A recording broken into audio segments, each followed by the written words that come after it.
नारियल होते हैं। आप ये देख सकते हैं कि नारियल लगे हुए हैं। अभी नारियल करीब कुछ मंथ के अंदर नारियल के बड़े हो जाएंगे। जैसे कि बीज लगे हुए हैं। ये नायाब श्रीलंकन नारियल है।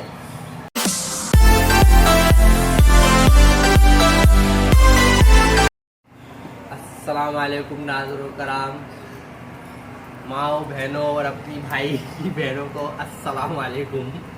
नाज़रीन मैं आज आपके पास एक चीज़ लाया हूँ। नारियल के बारे में कुछ बताना चाहता हूँ। जो श्रीलंकन नारियल होते हैं। आप ये देख सकते हैं कि नारियल लगे हुए हैं।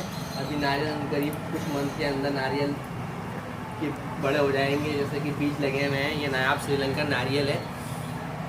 ये सिर्फ श्रीलंका में पाए जाते हैं, लेकिन इस ममालिक से इंपोर्ट करके पाकिस्तान में भी लगाया है। जैसे कि मैंने अपने हाउस में, अपने घर में, मेरा रानी हाउस में लगाए हुए हैं नारियल, जैसा कि आप देख सकते हैं। और मैं आपको अगली इसके बारे में, ये तो लगे हुए हैं, लेकिन मैं आपको इसका एक फल दिखाता हूँ जो ज़्यादा यहाँ रखा हुआ है। नारियल ये है, इस तरीके का नारियल होता है श्रीलंकन नारियल।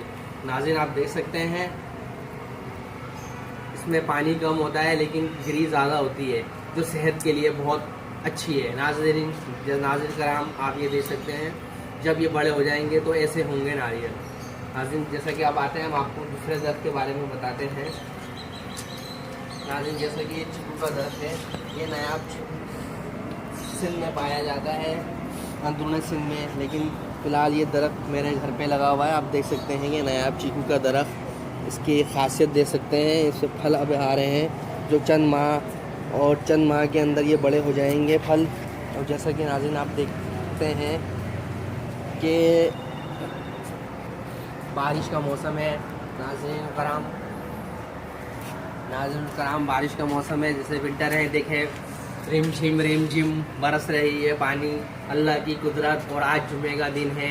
नाज़रीन इसके साथ मैं आपसे ज़्यादा चाहूँगा, इमरान सिद्दीकी, गुड बाय।